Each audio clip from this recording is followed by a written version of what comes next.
चलिए फिर से आज हम लोग स्टार्ट करने की कोशिश करेंगे। हालांकि लंबे समय बाद मिल रहे हैं, हम लोग कंटिन्यू तो करते हैं, लेकिन कई भौतिक और कह सकते हैं कि प्रत्यक्ष और अप्रत्यक्ष कारणों के माध्यम से हम लोग डिस्कनेक्ट हो जाते हैं। लेकिन आज हम लोग इसको कंटिन्यूटी बनाने का प्रयास करते हैं आज से फिर से। अभी हम लोग न्यूज देख रहे थे, पुराना ही न्यूज है, लेकिन मुझे लगा कि शायद जरूरी है तो इसे कवर किया जा सकता है।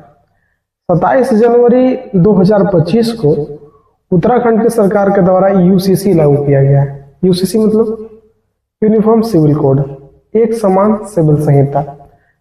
इसे हम समझने की कोशिश करेंगे। हालांकि इससे पहले कुछ बातें हम लोग करेंगे। कोई भी चीज अगर आप पढ़ते हैं तो उसमें दो प्रकार की बातें मिलती है। पहला या तो उसमें फैक्ट होता है और दूसरा कॉन्सेप्ट होता है। कॉन्सेप्ट जो है वो आपको समझना है, फैक्ट जो है कोई ऑप्शन नहीं है आपके पास, याद ही रखना पड़ेगा। यूनिफॉर्म सिविल कोड की अगर बात कर ले हम लोग, तो यूनिफॉर्म सिविल कोड लागू करने वाला उत्तराखंड स्वतंत्र भारत का पहला राज्य है। कंफ्यूज नहीं करेंगे आप, भारत का पहला राज्य नहीं है ये, स्वतंत्र भारत का पहला राज्य है। लेकिन अगर भारत का पहला राज्य की बात करें हम, तो गोवा है, जहां ऑलरेडी यूनिफॉर्म सिविल कोड लागू है। पुर्तगालियों के समय से वहां चलता आ रहा है। लेकिन स्वतंत्र भारत में पहली बार अगर किसी ने यूनिफॉर्म सिविल कोड लागू किया है तो है उत्तराखंड।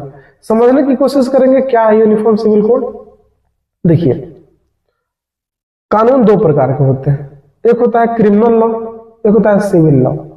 क्रिमिनल लॉ का मतलब होता है कि ऐसे मामले जहां चोरी, डकैती, लूट, मारपीट, हत्या, बलात्कार जैसी आपराधिक घटनाओं को सम्मिलित किया जाता है इसमें। और इस प्रकार के घटनाओं में एक ही प्रकार के नियमों के तहत सबको सजा दी जाती है, चाहे वो किसी भी व्यक्ति किसी भी विशेष धर्म से क्यों न जुड़ा हुआ हो, सबके लिए समान कानून होता है। लेकिन जहां तक सिविल लॉ होते हैं, सिविल लॉ के अंतर्गत आता है जैसे आपका शादी विवाह की प्रथा, गोद लेने की प्रक्रिया और संपत्ति बंटवारा, दत्तक पुत्र का विधि विधान, ये सारे अलग अलग नियम होते हैं। अलग अलग धर्म में अलग अलग।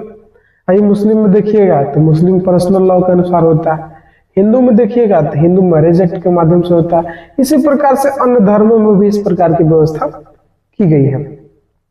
हालांकि ये मामला पर्सनल हो जाता है धार्मिक आधार पे, इसलिए इस कानून को हम लोग पर्सनल लॉ का दर्जा भी देते हैं। ये जो यूनिफॉर्म सिविल कोड लागू हुआ है, इसको उत्तराखंड की सरकार ने आदिवासियों को इससे बाहर रखा है। मेरा मतलब है कि आदिवासी समुदाय के जो लोग होंगे उत्तराखंड क्षेत्र से, उन पर यूनिफॉर्म सिविल कोड लागू नहीं होंगे। अर्थात उनके लिए अभी भी अपना पर्सनल लॉ ही काम कर रहा होगा आदिवासियों के लिए। आखिर उत्तराखंड में कानून लगने के बाद भारत में एक अलग ही एकरूपता नजर आएगी।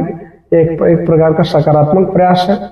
हालांकि केंद्र सरकार भी इसे कई बार कोशिश की है यूसीसी लागू करने की, हालांकि या तो धरातल पर उतर नहीं पाई है या फिर किसी प्रकार के प्रत्यक्ष और अप्रत्यक्ष कारणों से यूनिफॉर्म सिविल कोड लागू नहीं हो पाया है।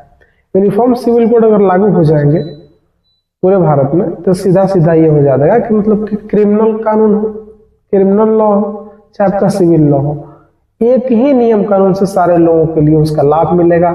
सारे लोगों को सजा भी उसी आधार पर मिलेगी। चाहे शादी विवाह की समस्या हो, चाहे आपकी संपत्ति बंटवारे का हो, या फिर आपका गोद लेने की प्रक्रिया हो, लिव इन रिलेशन की हो। हालांकि ये मामला जो उठने का सबसे बड़ा रीजन था live in relationship. Live in relationship आप समझते ही होंगे क्या है।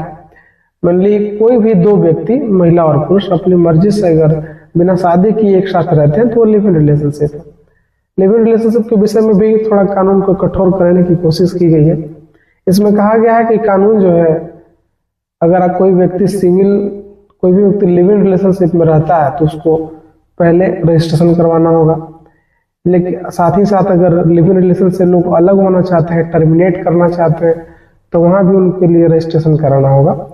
ये सबसे मेजर बातें सामने उभर करके आई है। और यूनिफॉर्म सिविल कोड भारत के लिए एक बहुत ही सकारात्मक पहल है। अगर केंद्र सरकार इसे लागू करती है तो भारत में एक अलग प्रकार की समानता की दृश्य दिखाई पड़ेगी। ऐसी कुछ अपडेट आती है तो हम लोग पुनः